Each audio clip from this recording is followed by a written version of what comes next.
Hello dear students, शुरू करते हैं हम आज का हमारा टॉपिक, जो इसका नाम क्या है, कोऑर्डिनेशन। क्या नाम है इसका? कोऑर्डिनेशन। अब ये कोऑर्डिनेशन वाला टॉपिक है हमारा चैप्टर नंबर फर्स्ट का लास्ट टॉपिक है। कौन सा टॉपिक है ये? लास्ट टॉपिक है। चैप्टर फर्स्ट हमारा यहाँ पे फिनिश हो जाएगा। कोऑर्डिनेशन को एक और चीज क्या बोलते हैं पहले समझ लेना। कोऑर्डिनेशन को बेसिकली है क्या चीज ये, तो मीनिंग तो यहाँ मैंने कीवर्ड्स में लिखा हुआ है, पर इसको समझना बहुत जरूरी है। कोऑर्डिनेशन भी क्या हमारा एक फंक्शन ऑफ मैनेजमेंट है। क्या है ये? फंक्शन ऑफ मैनेजमेंट है। ठीक है, coordination is also called as function of management. अब समझते हैं कि कोऑर्डिनेशन होता क्या है। अच्छा, फंक्शंस ऑफ मैनेजमेंट के नाम पे आपको पहले मैं क्लियर कर दूं कि planning, organising, staffing, directing, controlling के रूप में हमने 5 फंक्शन मैनेजमेंट के पहले ही पढ़ लिए हैं। सबसे पहले वीडियो लेक्चर में आपको एक पैराग्राफ के जरिए मैंने एक्सप्लेन किया था। यहाँ पे एक और टॉपिक है, इसमें डिटेल एक्सप्लेनेशन है, पर मैं उस टॉपिक को यहाँ पर नहीं ले रहा हूँ। क्यों? क्योंकि हम उसको शॉर्ट में पढ़ चुके हैं और आगे 5 चैप्टर लगातार हम इसी बारे में आगे पढ़ेंगे। ठीक है, तो हमारा अभी आज का टॉपिक बेटा क्या है? कोऑर्डिनेशन। अब कोऑर्डिनेशन के रिगार्डिंग हम पढ़ते हैं तो कोऑर्डिनेशन क्या होता है, मैंने यहाँ पे कीवर्ड्स में लिखा है यूनिटी ऑफ एक्शन। क्या होता है ये? Unity of action. अगर अब यूनिटी ऑफ एक्शन मतलब क्या? एक्शन का मतलब होता है किसी भी काम को करना या कोई भी काम किसी भी डायरेक्शन में करना। It is called as action. या कोई भी हमने काम किया is called as action. Unity मतलब क्या? संस्था के अंदर जो सभी लोग काम कर रहे हैं उनका एक्शन क्या हो? यूनिटी में हो, जो एक ही डायरेक्शन की तरफ जाए, मतलब एक ही डायरेक्शन में सभी का एफर्ट्स लगे। ऐसा ना हो कोई अपने को, कोई कहाँ एफर्ट्स लगा रहा है, कोई क्या एफर्ट कर रहा है, कोई किस प्रकार से कर रहा है, ऐसा ना हो। सभी का एफर्ट एक ही डायरेक्शन में, और डायरेक्शन कौन सा हो? आपका अल्टीमेट गोल को अचीव करने की तरफ, फाइनल गोल आपका अचीव होना जरूरी है। नेक्स्ट क्या लिखा है? Integration of different organisational activities. Integration of different organisational activities. संस्था के अंदर ऐसा नहीं कि एक ही काम होता है ना। हमने पढ़े थे जो लेवल्स ऑफ मैनेजमेंट हमने पढ़ा था, तो 3 अलग अलग लेवल होती हैं। उसके अंदर मिडिल लेवल होता है, मिडिल टॉप, मिडिल लोअर होता है। मिडिल लेवल के अंदर क्या होता है? अलग अलग डिपार्टमेंट्स होते हैं। अब अलग अलग डिपार्टमेंट्स के अंदर क्या होता है? अलग अलग तरह से काम होता है। तो क्या होता है, एक संस्था क्या होती है? एक बहुत सारे डिपार्टमेंट का मिक्सचर होती है। तो क्या सारी संस्था की एक्टिविटीज को इंटीग्रेट करना, आपस में मिलाना, तालमेल करना, एकीकरण करना बेसिकली। ठीक है ना। तो ये क्या होगा? यूनिटी ऑफ एक्शन मतलब क्या? एक ही डायरेक्शन में एक्शन हो। Integration of different organisational activities, अलग अलग संस्था की एक्टिविटीज का क्या हो? इंटीग्रेशन हो। क्या हो? इंटीग्रेशन हो। नेक्स्ट हमारा क्या है? आगे लिखा है considered as essence of management. ये बहुत जरूरी बात है। क्या माना जाता है इसको? मैनेजमेंट का एसेंस माना जाता है। Functions of management, function of management तो ये है ही, लेकिन साथ में क्या है? एसेंस ऑफ मैनेजमेंट भी इसको, कोऑर्डिनेशन को कहा जाता है। 1 मार्क में पूछ सकते हैं आपको, है ना, 4 ऑप्शन देकर, या डायरेक्टली पूछ सकते हैं what do you mean by essence of management. तो आप उसको लिखना पड़ेगा क्या? कोऑर्डिनेशन। ठीक है, आगे फिर लिखा है required at all levels of management. Management की हर लेवल पे इसकी रिक्वायरमेंट होती है। कोऑर्डिनेशन की जो रिक्वायरमेंट है बेसिकली क्या होती है? मैनेजमेंट के हर लेवल पे होती है। सिर्फ टॉप लेवल के लिए हो या सिर्फ मिडिल के, सिर्फ लोअर के लिए जरूरी नहीं है। मैनेजमेंट के हर एक लेवल पे कोऑर्डिनेशन की रिक्वायरमेंट क्या होता है? बराबर रूप से होती है, रिक्वायरमेंट होती है। यानी top level, middle, top level को मिडिल लेवल दोनों में आपस में कोऑर्डिनेशन जरूरी है। मिडिल लोअर का जरूरी है। मिडिल लिंक के रूप में टॉप और लोअर का कोऑर्डिनेशन करवाएगा, है ना। Needed to perform all functions. जो 5 फंक्शंस ऑफ मैनेजमेंट हमारे, प्लानिंग, ऑर्गेनाइजिंग, स्टाफिंग, डायरेक्टिंग और कंट्रोलिंग, है ना। ये प्लानिंग, ऑर्गेनाइजिंग, स्टाफिंग, डायरेक्टिंग और कंट्रोलिंग, इन 5 फंक्शंस को परफॉर्म करने के लिए मैनेजमेंट बहुत जरूरी है। अब इन 5 फंक्शन में प्लानिंग का काम क्या होगा? तो प्लानिंग का काम क्या होगा बेटा? प्लानिंग का काम होगा प्लान बनाना, संस्था के लिए रूल्स एंड रेगुलेशंस बनाना, और संस्था के लिए बेसिकली क्या करना? एक स्टार्टअप लेना, ऑब्जेक्टिव को सेट करना। ये काम किसका होगा? प्लानिंग का होगा। अगला हमारा क्या है? ऑर्गेनाइजिंग। ऑर्गेनाइजिंग का बेसिक फंक्शंस क्या होते हैं? जो प्लान यहाँ बना है, क्या बना है यहाँ? जो प्लान बना है, इस प्लान के अकॉर्डिंग सारे रिसोर्सेस को ऑर्गेनाइज करना, सारे रिसोर्सेस को इकट्ठा करना, है ना। प्लान के अकॉर्डिंग करना, इट मींस आपस में दोनों में कुछ ना कुछ कनेक्शन हो गया, इसी को कोऑर्डिनेशन बोलेंगे, है ना। अब ऑर्गेनाइजिंग फंक्शन परफॉर्म करने वाला मैनेजर क्या देख नहीं, मैं मेरे अकॉर्डिंग रिसोर्स लेके आऊंगा, प्लान कुछ ही बनाया, तो इसका मतलब कोऑर्डिनेशन नहीं है, और काम क्या हो जाएगा? बिगड़ जाएगा। फिर जो रिसोर्सेस लेके आए उसके बाद फिर क्या करना? उस रिसोर्सेस के अकॉर्डिंग इस स्टाफिंग फंक्शन के अंदर स्टाफ को लेकर आना, स्टाफ को रिक्रूट करना, तो आपस में फिर लिंक हो गया। डायरेक्टिंग के अंदर क्या होगा? स्टाफ जो प्लान है उस प्लान के अकॉर्डिंग इन स्टाफ को काम करने के लिए क्या करना? डायरेक्ट करना या मोटिवेट करना। क्या करना? डायरेक्ट करना। ठीक है। कंट्रोलिंग के अंदर क्या होगा, कंट्रोलिंग वापस में आपको मैंने बताया था, कंट्रोलिंग जो ऐसी एक्टिविटी है, ऐसा फंक्शन ऑफ मैनेजमेंट है जो वापस से प्लानिंग की तरह आपको रिडायरेक्ट करता है, लेके जाता है। तो कंट्रोलिंग के अंदर क्या होगा कि प्लानिंग के अकॉर्डिंग काम हो रहा है या नहीं हो रहा है, आपस में फिर इंटर लिखो गया, ठीक है। तो मतलब क्या, चेक करना। कंट्रोलिंग के अंदर क्या होगा, चेक करना वेदर द वर्क या whether the task has been performed according to plan और नॉट, उसके अकॉर्डिंग काम हुआ है या नहीं हुआ। ये सारा काम कहाँ होगा, आपका कंट्रोलिंग फंक्शन ऑफ मैनेजमेंट के अंदर होगा। तो बेसिकली ये पांचों फंक्शन आपस में क्या है, इंटरलिंक्ड है। किसके तहत, कोऑर्डिनेशन। कोऑर्डिनेशन कौन करेगा, मैनेजर के द्वारा किया जाएगा। एक कोई अलग से कोई व्यक्ति नहीं आया करने के लिए, कोऑर्डिनेटर के रूप में आप रख सकते हो, पर मैक्सिमम संस्था के अंदर क्या होता है, मैनेजर के द्वारा ये फंक्शन परफॉर्म किया जाता है। चलिए अब कुछ यहाँ पे हिंट्स, कुछ यहाँ पे मतलब मैंने हाईलाइट किया है, सिंक्रोनाइजेशन ऑफ डिफरेंट डिपार्टमेंट्स। यही बताया मैंने आपको ऊपर जहाँ लिखा था अलग अलग संस्था एक्टिविटीज के बारे में। संस्था के मिडिल लेवल के ऊपर अलग अलग डिपार्टमेंट होते हैं। परचेज डिपार्टमेंट हो गया, सेल्स डिपार्टमेंट हो गया, मार्केटिंग डिपार्टमेंट हो गया, फाइनेंस डिपार्टमेंट हो गया। सभी का काम क्या होता है, अलग अलग होता है, लेकिन ये आपस में क्या होते हैं, इंटरलिंक्ड होते हैं, ठीक है। प्रोडक्शन डिपार्टमेंट है, प्रोडक्शन डिपार्टमेंट पूरा परचेज डिपार्टमेंट से इंटरलिंक रहेगा, परचेज डिपार्टमेंट प्रोडक्शन डिपार्टमेंट से इंटरलिंक रहेगा। तो आपस में क्या होते हैं, जुड़े हुए होते हैं। अब क्या, अगर इनके अंदर अगर जोड़ ना हो या अपने अपने अकॉर्डिंग काम करने लग जाए, संस्था क्या हो जाएगा, सब नुकसान हो जाएगा, कुछ भी काम सही से नहीं होगा। तो सिंक्रोनाइजेशन का मतलब क्या, आपस में एकीकरण करना, मिलाना, अमलगमेट करना, इस सिंक्रोनाइजेशन का मतलब आपका हो जाएगा। अलग अलग डिपार्टमेंट और अलग अलग डिपार्टमेंट की अलग अलग एक्टिविटीज को। अगला क्या, coordination makes sure that planned objectives are achieved with minimum conflicts. Coordination क्या करता है, ये अश्योर करता है, क्या करता है, अश्योरेंस लेके आता है। क्या लेके आता है, अश्योरेंस लेके आता है। किस बात को लेकर अश्योरेंस लेकर आएगा, कि जो प्लान्ड ऑब्जेक्टिव्स हैं, जो हमने प्लानिंग की है, वो क्या हो, जो हमने टारगेट डिसाइड किया यहाँ प्लानिंग में, ये प्लानिंग है, प्लानिंग का जो हमने टारगेट डिसाइड किया है, वो टारगेट क्या हो जाए, कम से कम कॉन्फ्लिक्ट, कम से कम मतभेद में, कम से कम आपस में क्या कहते हैं, मिसअंडरस्टैंडिंग के साथ में क्या हो, अचीव हो जाए, है ना। और बिल्कुल ना हो तो और अच्छी बात है। In the absence of coordination there will be chaos, ठीक है, and confusion in the organisation. अगर कोऑर्डिनेशन नहीं हुआ, कोऑर्डिनेशन क्या रहा, एब्सेंस रहा, कोऑर्डिनेशन अगर नहीं हुआ तो संस्था के अंदर क्या हो जाएगा, chaos हो जाएगा। मतलब क्या, अव्यवस्था, है ना, कंफ्यूजन हो जाएगा। मतलब क्या, समझ में नहीं आया, कुछ भी काम आपस में लिंक नहीं हुआ है, आपस सभी लोगों ने मिलजुल के संस्था के रिक्वायरमेंट अकॉर्डिंग काम अगर नहीं हुआ तो क्या होगा, समझ में नहीं आएगा। तो ये बेसिकली क्या है, कोऑर्डिनेशन का हमारा मीनिंग यहाँ पे पूरा हो गया, ठीक है। मीनिंग ऑफ कोऑर्डिनेशन क्या था हमारा, आगे क्या है, फीचर्स ऑफ कोऑर्डिनेशन। क्या है, फीचर्स ऑफ कोऑर्डिनेशन। अब इस फीचर्स ऑफ कोऑर्डिनेशन को पहले हम समझते हैं क्या है। तो 6 फीचर्स हैं कोऑर्डिनेशन के। कितने फीचर्स हैं, 6 फीचर्स हैं। पहला फीचर हमारा क्या है, इंटीग्रेट्स ग्रुप एफर्ट, ठीक है। क्या करना, ग्रुप एफर्ट्स को इंटीग्रेट करना। अब कोऑर्डिनेशन की जरूरत हमें कब पड़ती है, फिर कोऑर्डिनेशन कब काम आता है, जब लोग ग्रुप में काम करते हो। एक ही व्यक्ति संस्था के अंदर काम कर रहा है, वैसे एक व्यक्ति से कोई कंपनी बनेगी नहीं, पर अगर आइसोलेशन होगा, अकेला व्यक्ति काम कर रहा है, तो फिर कोऑर्डिनेशन की जरूरत क्या हमें नहीं पड़ेगी। क्या होगा, हमें कोऑर्डिनेशन की जरूरत नहीं पड़ेगी। तो कोऑर्डिनेशन की नीड अराइज कब होगी, तो कोऑर्डिनेशन की नीड अराइज कब होगी, जब ग्रुप में लोग काम कर रहे हो, एक से ज्यादा लोग काम कर रहे हो, है ना। तो क्या होगा कि मतलब जो लोग काम कर रहे हैं उनको आपस में इंटीग्रेट करना, आपस में उनको मतलब एक करना, और क्या कहते हैं, मतलब सभी को ग्रुप के अंदर बनाना, ठीक है। इंटीग्रेट करना ग्रुप एफर्ट्स को, किनके, इसको आगे अपन एक्सटेंड कर सकते हैं चाहे तो, integrates group efforts of individuals. अलग अलग लोगों के ग्रुप एफर्ट्स को क्या करना, आपस में इंटीग्रेट करना, अमलगमेट करना, आपस में उन लोगों को क्या करना, मिलाना। तो ये पहला फीचर हमारा कोऑर्डिनेशन क्या है, कि अलग अलग बहुत सारे डाइवर्स कैटेगरीज या फिर डाइवर्स नेचर के लोगों को, अलग अलग नेचर के लोगों को इंटीग्रेट करना।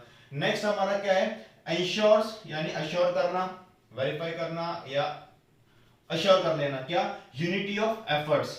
अब ऊपर वाले पॉइंट में हमने क्या पढ़ा, कोऑर्डिनेशन क्या है, जब एक से ज्यादा लोग ग्रुप के अंदर काम करते हैं, उनको साथ में हम लेकर आते हैं, है ना। साथ में लेकर आने के बाद क्या करते हैं, उनको एक साथ करते हैं, एफर्ट्स को मतलब एक ही प्रकार के एफर्ट्स के बारे में गाइड करते हैं, या फिर देखते हैं कि सभी के एफर्ट्स क्या हो, एक ही प्रकार से और आगे संस्था के भले के लिए, फायदे के लिए हो। अब यहाँ पे क्या, अब वो लोग जो काम कर रहे हैं ना, उनसे हम जो काम करवा रहे हैं, उनसे ये अश्योर करना कि उनके एफर्ट्स के अंदर क्या हो, यूनिटी हो, एक साथ हो रहे हो। ऐसा नहीं, इसको दो वे में, एक ऐसा नहीं हो, मतलब क्या कहते हैं कि वो कोई व्यक्ति अभी काम कर रहा है, कोई बाद में काम कर रहा है, ये नहीं हो, सब लोग एक साथ काम करें, पहली बात तो ये। दूसरी बात क्या, एक साथ काम करने के साथ साथ एक ही मोटो से काम करें, एक ही ऑब्जेक्ट उनके माइंड में हो, ठीक है। मतलब क्या, उनके एफर्ट्स के अंदर क्या हो, यूनिटी हो, उनको इनके एफर्ट्स को यूनिफाई कर ले अपने संस्था के गोल को अचीव करने के डायरेक्शन में, उसकी तरफ। ठीक, तो एंश्योर्स यूनिटी ऑफ एक्शन मतलब अगर कोऑर्डिनेशन संस्था के अंदर अगर है, अगर कोऑर्डिनेशन आपका अवेलेबल है, अगर एप्लीकेबल आप कर रहे हो, कोऑर्डिनेट अगर आप कर पा रहे हो, कोऑर्डिनेशन फंक्शन को परफॉर्म कर पा रहे हो एज अ मैनेजर, तो फिर क्या होगा, मतलब एफर्ट्स आपके यूनिटी में होंगे।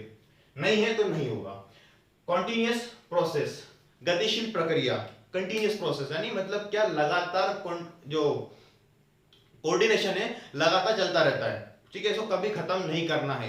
मैनेजर हमेशा क्या कहते हैं प्रयास करता है इसको लगातार क्या करे, मतलब क्या कहते हैं इसको अप्लाई करता रहे। इसकी डिग्री हो सकता, हाँ ये हो सकता है कि जो डिग्री है, इसकी जो रिक्वायरमेंट है वो कम ज्यादा हो सकती है, पर इसको ये अपन ये कहते हैं कि किसी लेवल पर आकर कहीं भी कभी आकर कोऑर्डिनेशन करना ही नहीं पड़ेगा, तो वो संभव नहीं। आपस में मिलजुल के काम करना पड़ेगा, सारे डिपार्टमेंट आपस में क्या है, इंटरलिंक्ड है, इंटरकनेक्टेड है आपस में। तो कंटीन्यूअस प्रोसेस कभी ना कभी खत्म नहीं होता ये। परवेसिव फंक्शन, परवेसिव का मतलब हम पहले से जानते हैं यूनिवर्सल। कोऑर्डिनेशन किसी एक लेवल का काम नहीं है, ऐसा नहीं कि सिर्फ टॉप लेवल कर ले तो कोऑर्डिनेशन पूरा हो जाएगा, नहीं। टॉप लेवल को भी करना पड़ेगा, मिडिल लेवल को भी करना पड़ेगा, लोअर लेवल को भी करना पड़ेगा। हर एक लेवल पर, हर एक संस्था के डिपार्टमेंट में, हर एक डिवीजन में, हर एक सब डिवीजन में, हर एक वर्कर को आपस में या हर एक मैनेजर को आपस में कोऑर्डिनेशन परफॉर्म करना पड़ेगा। हर जगह परवेसिव फंक्शन हर जगह लागू होता है, चाहे बिजनेस एक्टिविटी हो या नॉन बिजनेस एक्टिविटी हो। कोई सी भी एक्टिविटी हो, कोई सा भी काम हो, बिना कोऑर्डिनेशन के वो पूरा नहीं हो सकता। अगर ग्रुप में लोग काम कर रहे हैं तो, सिंगल इंडिविजुअल काम कर रहा है तो फिर जरूरत ही नहीं है कोऑर्डिनेशन की, है ना। परवेसिव फंक्शन है। रिस्पॉन्सिबिलिटी ऑफ ऑल मैनेजर, अभी इसके पहले बताया मैंने कोऑर्डिनेशन हर जगह लागू होता है, तो ऐसा नहीं है कि क्या कहते हैं जो मैनेजर से यानी सिर्फ टॉप लेवल मैनेजर की जिम्मेदारी, नहीं। टॉप लेवल की भी जिम्मेदारी है, मिडिल लेवल की भी जिम्मेदारी है, लोअर लेवल की भी जिम्मेदारी है। टॉप लेवल के रूप में आ कहते हैं मतलब टॉप लेवल मैनेजर क्या प्रयास करेगा, प्लान्स और पॉलिसीज को या ऑब्जेक्टिव्स को क्या करे, वो कोऑर्डिनेट करे पूरी संस्था के अंदर, उसको हर एक व्यक्ति को उससे जोड़े। ये प्रयास होता है किसका, टॉप लेवल मैनेजर का। मिडिल लेवल मैनेजर का होगा, उसका प्रयास क्या रहेगा कि संस्था के अंदर आकर जितने भी हमारे डिपार्टमेंट्स बने हुए हैं मिडिल लेवल पर, हर एक डिपार्टमेंट, वैसे देखा है तो हर एक डिपार्टमेंट अपने अपना आइसोलेशन में, अपने अपने अकेलेपन में, एकांतपन में एक काम करता रहता है। क्यों? क्योंकि डिपार्टमेंटल मैनेजर के रूप में अगर परचेस डिपार्टमेंट का अगर मैं मैनेजर है, उसका काम क्या होगा, मुझे मेरे डिपार्टमेंट में काम पूरा करना है। सेल्स वाले काम क्या होगा, मुझे बढ़ाकर सेल्स करना है। लेकिन अगर वास्तविकता में देखा जाए तो PD, purchase department, sales department, marketing या फाइनेंस है या प्रोडक्शन डिपार्टमेंट या अदर कोई डिपार्टमेंट आपने बना के रखा है, तो सब आपस में क्या है, इंटरलिंक्ड है, आपस में जुड़े हुए हैं। ठीक है, तो क्या है, इसलिए हर एक मैनेजर की जिम्मेदारी बनती है टॉप लेवल के प्लान्स पॉलिसीज को फ्रेम करना, उसको कोऑर्डिनेट करना, उसके रिगार्डिंग ऑब्जेक्टिव को कोऑर्डिनेट करवाना, है ना। और मिडिल लेवल क्या होगा, एक्टिविटीज को या फिर अलग अलग डिपार्टमेंट से कोऑर्डिनेट करना। लोअर लेवल का जो मैनेजर है उसका काम क्या होगा, वर्कर्स की एक्टिविटीज को कोऑर्डिनेट करना। वर्कर सही प्रकार से काम कर रहे हैं, ऐसा नहीं कोई वर्कर कर रहा है काम, कोई वर्कर काम नहीं कर रहा है, ऐसा नहीं होना। हर एक वर्कर कोऑर्डिनेशन में रहे, साथ में काम करे, ये अश्योर करना है। इसलिए क्या, ये रिस्पॉन्सिबिलिटी ऑफ ऑल मैनेजर, हर एक मैनेजर की जिम्मेदारी बनती है। आखिरी बचा है क्या, डेलिब्रेट फंक्शन। अब रिस्पांसिबिलिटी ऑफ मैनेजर हो गया, हर एक अपने पढ़ा के हर एक लेवल के मैनेजर की जिम्मेदारी है कोऑर्डिनेशन को परफॉर्म करना। डेलिब्रेट फंक्शन, डेलिब्रेट का हम मीनिंग जानते हैं क्या, जानबूझकर या अपनी इच्छा पूर्वक किया गया फंक्शन है। क्योंकि क्या कहते हैं कोऑर्डिनेशन बहुत जरूरी है, हमने पढ़ा भी एसेंस ऑफ मैनेजमेंट है। इसीलिए जब भी क्या कहते हैं मतलब मैनेजर काम करता रहता है, तो जो काम करते करते वो क्या प्रयास करता है कि मेरे हर एक काम में हमारा कोऑर्डिनेशन क्या हो, मुझे अचीव हो जाए। बिना कोऑर्डिनेशन के मेरा कोई सा भी काम ना हो। अगर कोऑर्डिनेशन से काम होगा तो क्या होगा, आपका जो टारगेट है, गोल है, वो इजीली अचीव हो जाएगा। तो इसलिए मैनेजर का हमेशा प्रयास क्या होता है कि वो कोऑर्डिनेशन को हर एक काम में कहते हैं मतलब जानबूझकर प्रयास करता है हर एक काम में कोऑर्डिनेशन मेरा आता रहे। तो मैनेजर इंटेंशनली जानबूझकर डेलिबरेटली इसका फंक्शन को परफॉर्म करता है। तो ये हो गए हमारे क्या 6 फीचर्स ऑफ कोऑर्डिनेशन, जो कि फंक्शन ऑफ मैनेजमेंट है, फिर इसको एसेंस ऑफ मैनेजमेंट कहा जाता है। तो इस कोऑर्डिनेशन के 6 आपके क्या हो गए, फीचर्स हो गए। उसके बाद हमारा क्या इंपॉर्टेंस या नीड, इसकी जरूरत या इसका महत्व क्या है, इसकी जरूरत कब पड़ती है, इसका महत्व क्या कोऑर्डिनेशन का।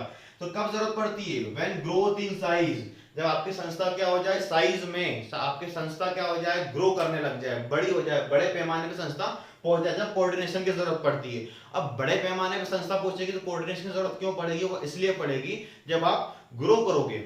आप क्या करोगे, ग्रोथ करोगे। तो ग्रोथ को मेजर कैसे किया जाता है, ऑर्गेनाइजेशनल ऑब्जेक्टिव के अंदर मैंने आपको 3 चीजें बताई थी, सर्वाइवल, प्रॉफिट और लास्ट बताया ग्रोथ। वहां मैंने ग्रोथ के बारे में समझाया था आपको कि ग्रोथ का मतलब क्या होता है, ग्रोथ को मेजर किस प्रकार से किया जाता है, in terms of employees, in terms of increase in sales, sales की बढ़ोतरी होना, एम्प्लॉइज की बढ़ोतरी होना, है ना, या फिर क्या कहते हैं आपके ब्रांचेस की बढ़ोतरी होना, या नंबर ऑफ प्रोडक्ट्स का बढ़ना, ठीक है। तो जब आप साइज आपका बड़ा होगा, मतलब ब्रांचेस बड़ी होंगी, बिजनेस ब्रांचेस एक्स्ट्रा बनेगी, फैलेंगी, या फिर आपका बिजनेस क्या होगा, एक्सपांड होगा, या फिर आपके क्या होगा, मतलब नंबर ऑफ एम्प्लॉइज बढ़ेंगे, तो क्या होगा, यहाँ पे ज्यादा अलग अलग डाइवर्स नेचर के, डाइवर्स कैटेगरीज के लोग आपके नए नए आके जुड़ेंगे आपकी संस्था के अंदर, ठीक है। तो यहाँ पर क्या जरूरी है कि उन सभी की एक्टिविटीज को आपस में कोऑर्डिनेट किया जाए, सभी को एक ही डायरेक्शन में लेकर आया जाए। तो क्या होगा, जब आप बड़े लेवल पे काम करना शुरू करोगे तो वहां पे कोऑर्डिनेशन की डिग्री, रिक्वायरमेंट, नीड, इंपॉर्टेंस क्या हो जाएगा, क्या हो जाएगी, बढ़ जाएगी, मतलब पहले से बढ़ जाएगी। ये ग्रोथ इन साइज हो गया। अगर आपका क्या है, फंक्शनल डिफरेंशिएशन, ठीक है। फंक्शनल यानी कार्य, काम, डिफरेंशिएशन अलग अलग तरीके से होना। अब ऐसा क्यों कहा, क्या होता है, अभी हम स्टार्टिंग से पढ़ते आ रहे हैं, हमारे ऑर्गेनाइजेशन के अंदर मिडिल लेवल पर बहुत सारे डिपार्टमेंट होते हैं। क्या होता है, बहुत सारे डिपार्टमेंट होते हैं, परचेज, सेल्स, एक्सेट्रा, ठीक है। तो इन बहुत सारे डिपार्टमेंट्स के अंदर, परचेज के अंदर, सेल्स के अंदर या मार्केटिंग के अंदर क्या होता है, अलग अलग काम होते हैं, ठीक। तो हर एक डिपार्टमेंट का काम क्या होता है, हर एक डिपार्टमेंट नहीं चाहता है कि मैं मेरा टारगेट पूरा कर लूं, पर जब आप बहुत सारे फंक्शंस पे, बहुत सारे अलग अलग लोग काम कर रहे हैं, अलग अलग डिपार्टमेंट वाइज काम कर रहे हैं, तो उनको आपस में कनेक्ट करना, जब बड़े लेवल पे आप काम करो, उनको आपस में जोड़ के रखना, उनको आपस में एक बना के रखना, ठीक है। ये फंक्शनल डिफरेंशिएशन है। तो वहां पे क्या होता है, जब अगर ऐसा होता है ना, अलग अलग लोग बहुत सारे काम कर रहे हैं, आपस में डाइवर्स कैटेगरी के हैं, फिर वही चीज रिपीट हो रही है, तो क्या करना, मतलब उनको बेसिकली एक साथ एक ही डायरेक्शन में काम करवाना। ये आपका हो गया फंक्शनल डिफरेंशिएशन। मतलब क्या, बेसिकली अलग अलग वैरायटी के वर्क्स को, अलग अलग जो वर्क्स जो वेरी करते हैं, उनको आपस में एक ही डायरेक्शन में लेकर आना, या फिर संस्था के फायदे के लिए काम करवाना। नेक्स्ट आपको क्या है, स्पेशलाइजेशन। अब क्या होता है, मैंने आपको स्टार्टिंग से बताया था, आपको डे 1 के अंदर क्या बताया था, कि जब हम फंक्शंस ऑफ मैनेजमेंट को परफॉर्म करते हैं, क्या करते हैं, जब फंक्शंस ऑफ मैनेजमेंट को परफॉर्म करते हैं, तो फंक्शंस ऑफ मैनेजमेंट के अंदर पहला फंक्शन कौन सा होता है बेटा, पहला फंक्शन आपका होता है क्या, प्लानिंग। क्या होता है पहला फंक्शन आपका, प्लानिंग। अब planning itself is considered as an expensive function. क्या माना जाता है उसको, बहुत एक्सपेंसिव माना जाता है, बहुत इसको महंगा माना जाता है प्लानिंग को, या फिर दूसरे भी फंक्शंस हैं बहुत सारे इसको करने के, रिसोर्सेज को ऑर्गेनाइज करना है ना, तो उसको रिसोर्सेज के अंदर फिक्स एसेट भी आएगा, आपको बहुत सारे पैसा खर्च करने पड़ेंगे लेकर आने के लिए। पर बेसिकली प्लानर्स, जो प्लानिंग होती है, प्लानिंग करने के लिए प्लानर्स को हायर करना पड़ता है, जो कि एक बहुत ही ज्यादा पैसे या फी आपसे चार्ज करते हैं।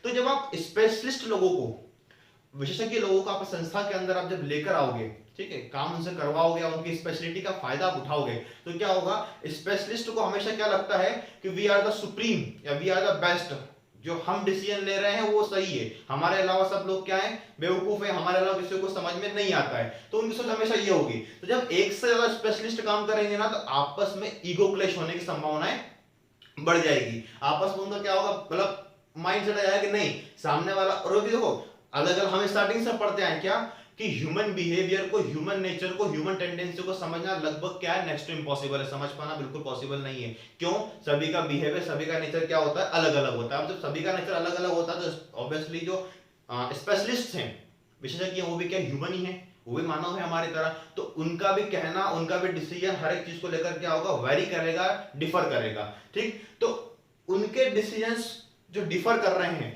उसमें भी एक मैनेजर की जिम्मेदारी बनती है क्या, कि उनके अंदर भी कोऑर्डिनेशन एस्टैब्लिश करे। जब बहुत ज्यादा स्पेशलिस्ट लोगों के ऊपर आप जब रिलाय होने लगोगे ना, तो आपकी जिम्मेदारी ये भी बनती है कि उन सभी के क्या कहते हैं डिसीजंस में, या उन सभी के आपस में, उन लोग जिस प्रकार से एम्प्लॉयज के एफर्ट्स को, एम्प्लॉयज के वर्क को कोऑर्डिनेट कर रहे हो ना, उसी प्रकार से स्पेशलिस्ट के वर्क को, उसके डिसीजंस को, उनके स्पेशलिटीज को आपस में कोऑर्डिनेट करो, जिससे क्या हो, हम उनके काम का, उनकी स्पेशलिटी का, उनके वर्क का मैक्सिमम बेनिफिट हम क्या करें, ले सके, उनका हम मैक्सिमम फायदा उठा सके। तो ये होगा कि आपका स्पेशलाइजेशन ही पूरा हो गया।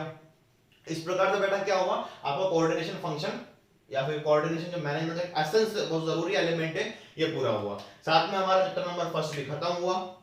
इसके अलावा और कुछ टॉपिक बचता नहीं है, मैंने आपको पहले ही क्लियर कर दिया क्या, कि प्लान जो फंक्शंस ऑफ मैनेजमेंट है, ये मैंने इसमें नहीं लिया है, मतलब टॉपिक वाइज नहीं लिया है, पर बार बार समझा दिया है ना। अगर आप लोगों को चाहिए तो आप उसको एनसीईआरटी वगैरह से रीड कर लें, आपको चैप्टर 1 के अंदर फंक्शन ऑफ मैनेजमेंट वही मिलेगा। बाकी हाँ, आगे हम डिटेल में आने वाले चैप्टर्स में पढ़ेंगे।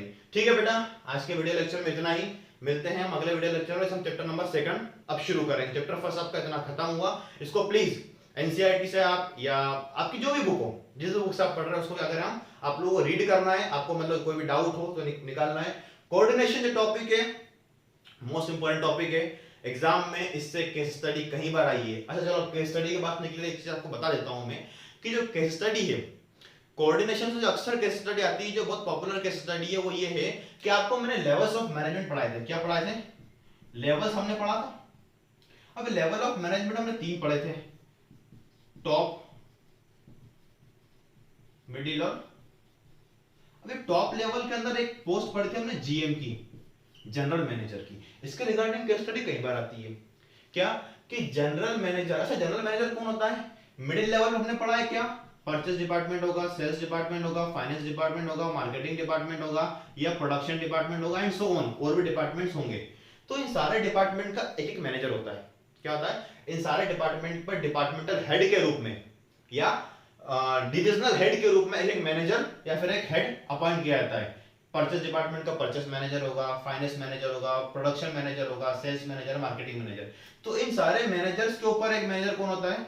जनरल मैनेजर, जो टॉप लेवल में होता है। ठीक है, तो जो जनरल मैनेजर के रिगार्डिंग कोऑर्डिनेशन को लेकर एक केस स्टडी आती है क्या कि जनरल मैनेजर जो है आपका, जनरल मैनेजर ने कोई टास्क असाइन करा, कोई भी काम दिया, ठीक है, कि आपको ये काम पूरा करना है टाइम पीरियड पर, वो काम पूरा नहीं हो पाया या किसी प्रकार से कोई गलती हो गई, तो उसमें फिर आगे ऐसा लिखा हुआ होता है कि गलती का जब रीजन लोकेट करना चाहा तो प्रोडक्शन डिपार्टमेंट ने ब्लेम करा परचेस डिपार्टमेंट को, परचेस ने ब्लेम करा फाइनेंस को कि मुझे पैसा नहीं मिला, फाइनेंस ने ब्लेम करा किसी और को कि मुझे ऊपर से पैसा नहीं आया, या फिर आगे कहते हैं मतलब मार्केटिंग सॉरी सेल्स, उसने मार्केटिंग को ब्लेम करा क्या कि मैं सेल्स इसलिए नहीं कर पाया कि प्रचार ढंग से नहीं हुआ इसलिए सेल नहीं हुआ।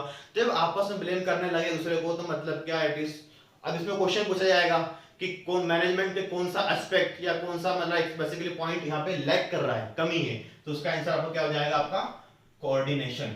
ठीक है, मतलब कोऑर्डिनेशन की कमी है, लैक ऑफ कोऑर्डिनेशन। तो इस प्रकार से केस स्टडीज की बनती आई है, और भी बहुत सारे केस स्टडीज आपको नेट पे मिल जाएगी, आपके बुक के अंदर मिल जाएगी, आप लोग निकालें, ढूंढें, सर्च करें, है ना। और जो भी डाउट हो बिल्कुल आप लोग पूछें। तो ये कोऑर्डिनेशन खत्म हुआ। ठीक है, चैप्टर नंबर 2 हमारा कल से हम शुरू करेंगे। मिलते हैं बेटा अगले वीडियो लेक्चर में। ठीक, थैंक यू वेरी मच।